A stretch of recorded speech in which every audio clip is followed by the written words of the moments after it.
Yo, what's up mga travel? Welcome back to ating Japan Adventures. Today, super quick but super saya trip tayo sa Tokyo. Tara, samahan nyo kami.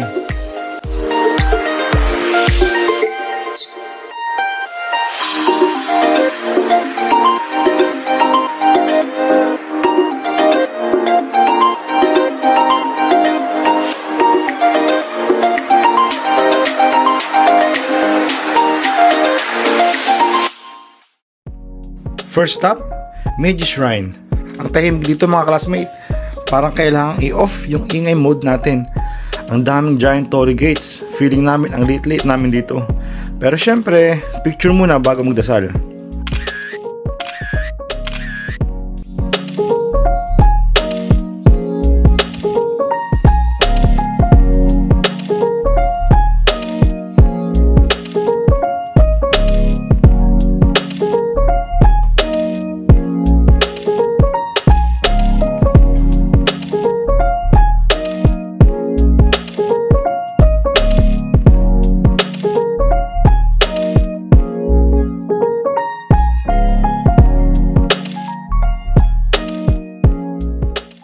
Next stop, ito na, ang pinaka-loyal na aso sa buong mundo, si Hachiko.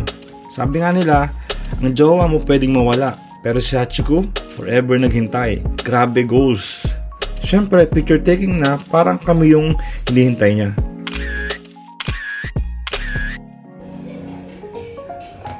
At ayan na nga, Shibuya Crossing.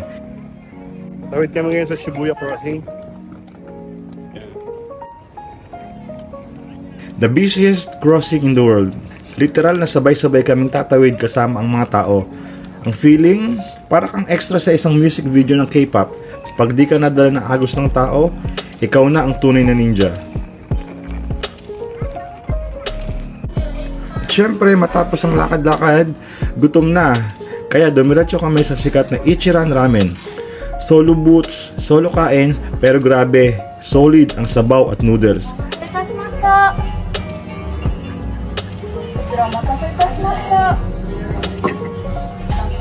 Arigatou gozaimasu.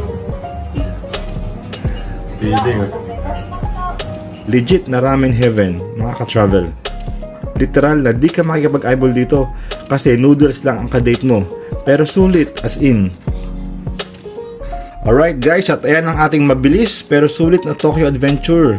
Shrine vibes, Loyal Dog, World Famous Crossing, at Ramen Heaven. Don't forget to like, share, and subscribe para sa ating next trip. Arigatou gozaimashita!